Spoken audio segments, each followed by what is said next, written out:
Never let a teammate gaslight you into thinking you need to peel for them if you're getting value. One of the most common questions I get asked from tank and DPS players is how much should I peel for teammates? The answer may be less than you think. Hello and welcome to another Marvel Rivals full game breakdown by the coach. In this guide, I'm going to show you how a hybrid hero like Fantastic can frontline better than tanks because I do it literally all game. That's right, despite my massive scoreline, there is still almost no time during this game that a tank is in front of me or playing around objectives more than me. How is this possible? Well, instead of making the game easier for my teammates, I decide to make it harder for my opponents. Let's go. The idea behind this playstyle is something that a lot of tank players are probably already familiar with, and probably some Fantastic players as well, but the level of which I execute and implement this strategy is something that I think people will appreciate. Now, instead of using the shield aspect of Mr. Fantastic's kit and playing around peeling for teammates, and essentially getting value that way, I instead opt to use his reflect shield as a form of pressure, right? You get the most value as Fantastic when people are attacking you up to a certain point. So you're going to see that that's what we focus on here. I basically bait people to attack me by playing around objectives, forcing them to hit me, and then hitting them with big reflect damage and winning fights that I just have no business winning, right? Like 1v3s, 1v4s, and still getting kills. So let's begin here. We're on Spiderland, right?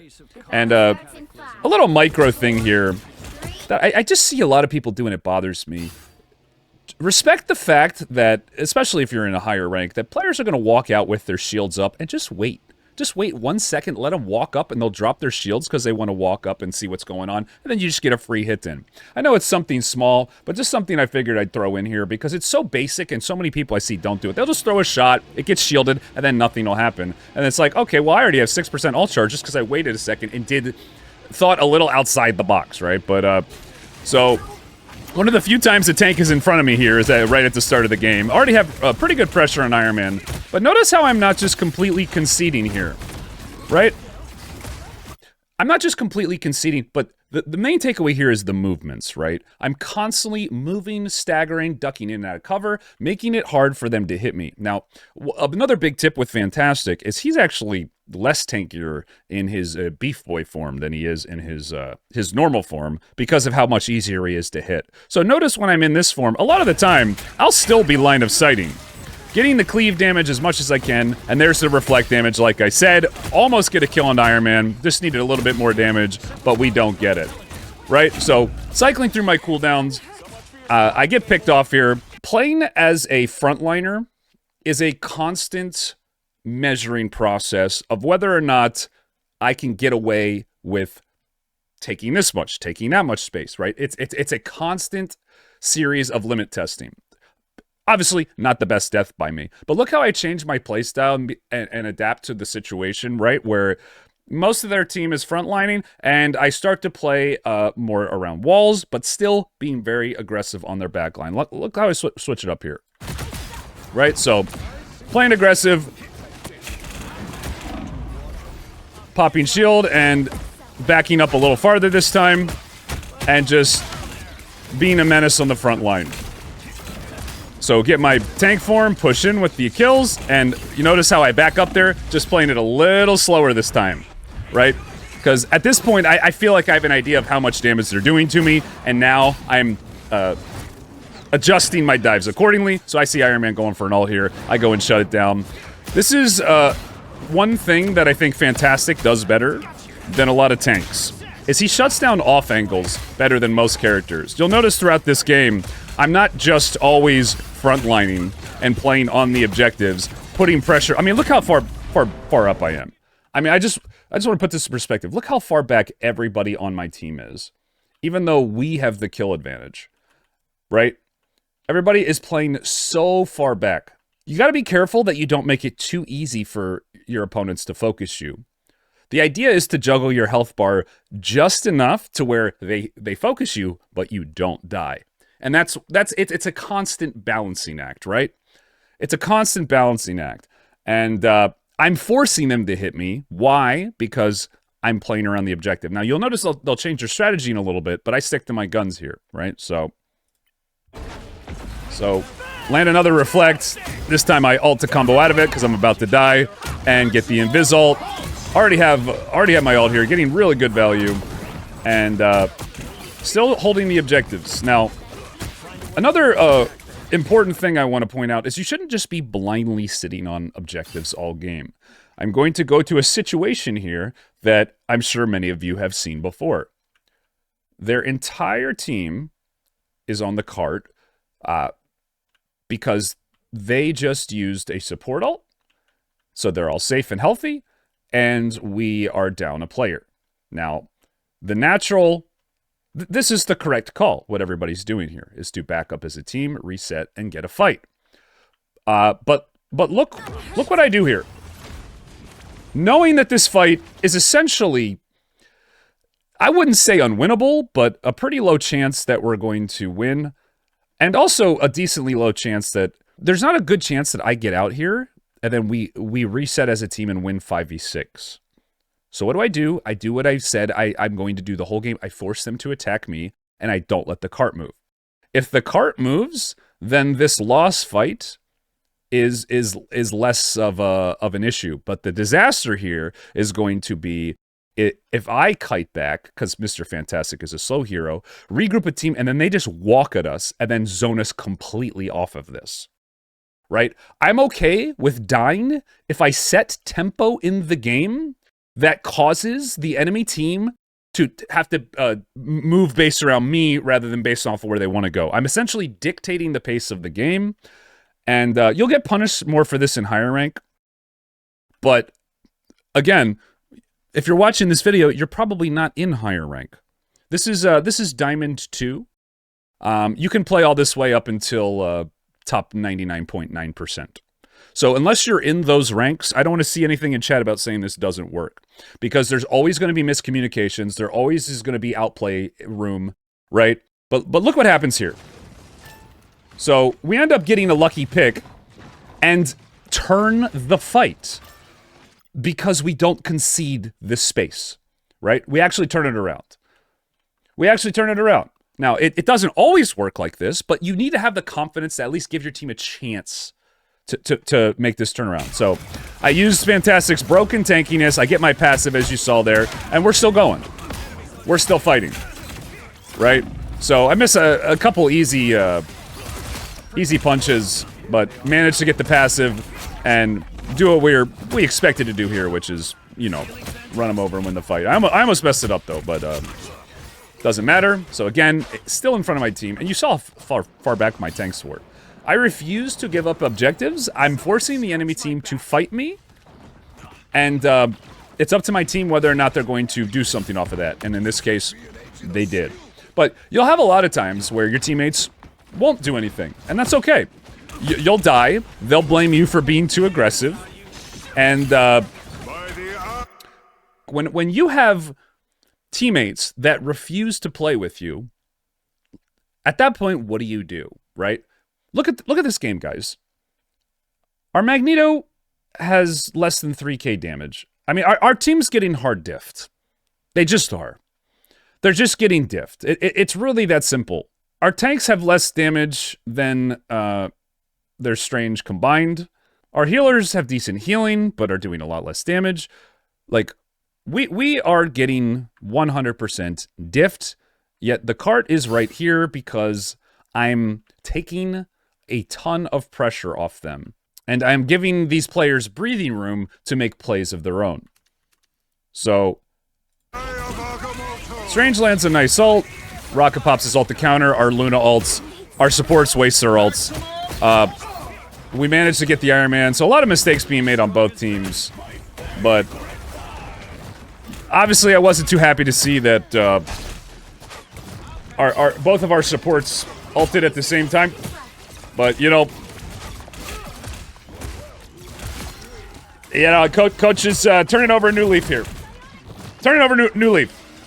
You know, I'm not going to talk bad about our trash support play. So we get the cleanup here, and right now we're just kind of taking space, cycling through my cooldowns, abusing my tankiness, trying to use our shield reflect at key moments to stop them from walking up. Basically just making every inch of this map as hard. Look at this, forcing them to hit me.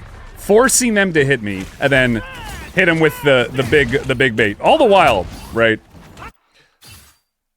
For the most part, though, this is good positioning, although I think Mag should be a little farther up. I'm really not sure what Mag is doing during most of this. He could be, like, blocking heals and stuff. Like, I'm basically cycling through my cooldowns in a way where they're just wasting their time, really.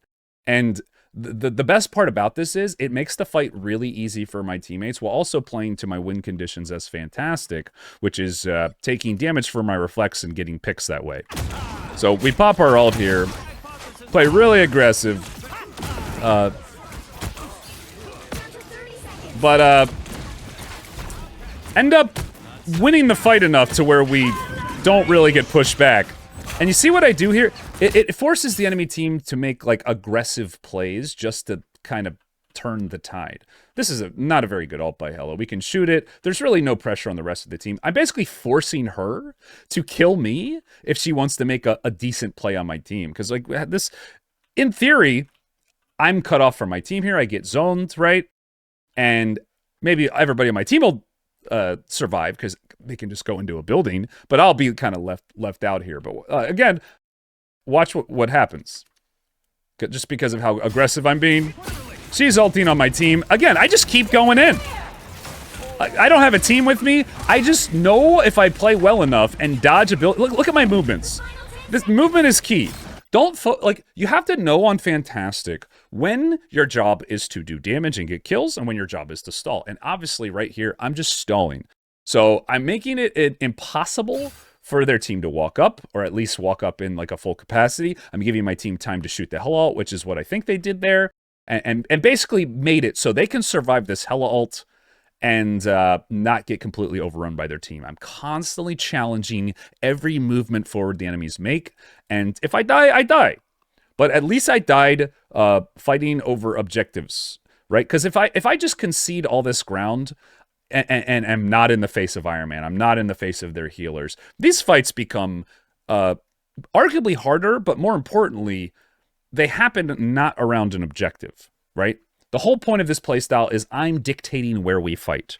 That should be the big takeaway for most DPS players watching this, learning to maybe make a transition into tank, because obviously Fantastic is a great player for DPS players to ease their way into learning tank, but also a great character for tank players to learn to ease their way into DPS. Maybe not with this style, but you get the idea. So let's continue here. Now I've been getting more long-winded with my coach breakdowns. Not only because I make more money from longer videos in the algorithm, but to really give you guys a, I think I strange portal here in this game. I'm talking to my team to figure out, like, what we're doing. And I didn't know you couldn't go over that well. I don't play Strange a ton, but I've been making them longer-winded here to really just show you guys the depth at which. Now I'm not thinking about a lot of the stuff that happens in these games necessarily, like, in the way that I'm explaining them now. I want to emphasize that, like, you should really be going into these games with just kind of like a reckless abandon. I think a lot of what my playstyles are showing people what they can do is just, like, how hard they can carry games if they're just aggressive, right?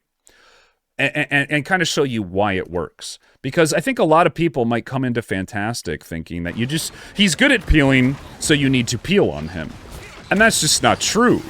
There are times where I do peel, see, like, right there, right? Like, I do little micro peels, but if you can carry a game on a character to completely dictate, impose your will, dominate the pace of the game, and look, I'm taking a side angle here, challenging their Hella, making it hard for her to be the carry. I mean, in a ways, I'm essentially being an anti-carry, right? Like, if this Hella happened to be a cracked player, obviously this game would be harder for me, but also, the way I'm playing, I'm making it so hard for her to carry. Just always around walls. Anytime there's a wall, I'm telling my team, hey, this is where we fight. No, I I don't accept the fact that we're going to let this cart move up into this big open area, and then I'm going to have like no real angles to make a play. I'm going to be in a spot where Invis can knock me off the map. It's like, no. Now, the argument against this would obviously be that their spawn is right here. So if you win the fight, they're going to get respawns.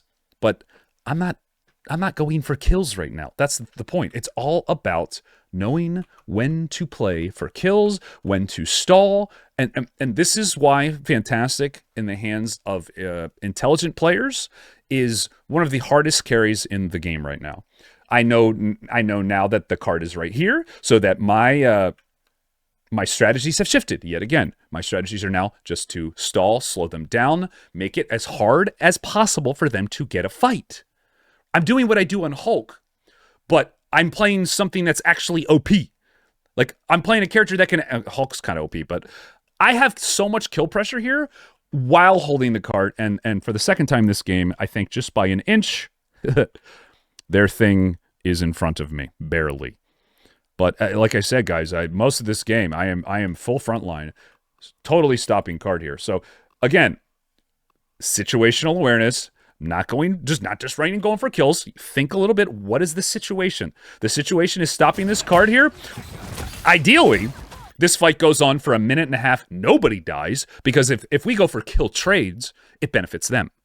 So I'm not going for kill trades. I'm just playing this safer here and watch what happens, right? So our Rocket kind of unintelligently pops his ult and gives them the type of fight that they want. Now, there's a lot of mistakes that go on in this fight. I ult to get out of there. The point of the matter is, even though we take a bad engage here and don't really play for the fight really that well, look at what I'm doing. I'm dying on point. I'm forcing the enemy team to at least lose something in this fight that I will inevitably lose, which is they lost a little bit of time on cart. But the beauty of it is I get res and get right back in the fight, so I basically don't get punished at all for my play. But this is probably a fight, I will say the first one this game, probably shouldn't have taken, but managed to get out and still turn it. So, naturally, I take as much space as I can, and I'm almost kind of baiting the enemy to hit me here, and we stop the cart. So, again, baiting them to hang around, right? Because I know my limits. This is the whole idea of this. I know my limits better than them.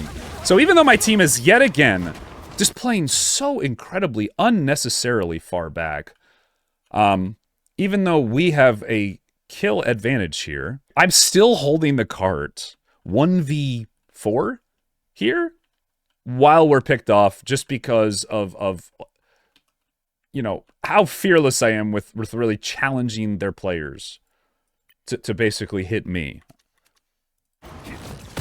So we're just fighting on cart. I'm basically okay with dying on cart here. I'm okay with it. I decided that I was okay with dying on cart before the fight even started. So I'm not playing to win the fight here. I'm playing to win the objective. And you're going to see how next fight this changes. I play to win the fight instead of win the objective. Why? Because it's not only going to be the fight that wins us the game, but because we're closer to our spawn, right? We're closer to our spawn here. So, peeling, while probably less needed here, it's about winning the fight, because the only way we lose this game is if something catastrophic happens. So I'm just going to make sure that doesn't happen, and I know there's a pretty good chance we'll win this fight because our spawn's right there, right? Our spawn's right there. So like, this is stuff that I realize now that a lot of people don't think about. And hopefully this is helpful. We're gonna swap to offense here now, which is probably gonna be what you expect. Despite our stat lines being heavily favored in terms of the enemy team, I think I did the math, the enemy team did about 30,000 more damage than us this game. just because of how much more aggressive I am, and really, I just go for outplays and don't try to go into a game with like a preconceived idea of how I'm going to play. Like, oh, I'm a peeler, so I should peel, or I'm an Iron Man, so I should just stay at range and shoot. No, like, be aggressive. Push your character to your limits, even if you don't think it's the optimal way to play. Okay, that's how you climb, guys. That's how you climb. Now, there's a lot of people who can get to a pretty high rank in this game playing like a total... the word I can't say. I'm a bit of a history buff, and I'll tell you, the Mongolians were a fierce dynasty. But you can play like a total a gorilla rampaging on 100 men, and really have no idea what you're doing, but play aggressively and just outplay your opponents. I'm trying to show you how to harness that aggression and turn it into something that's actually useful, and I guarantee you, if you do, you'll be able to climb way higher. Because in the highest levels of play, what I am doing here, guys, will not work.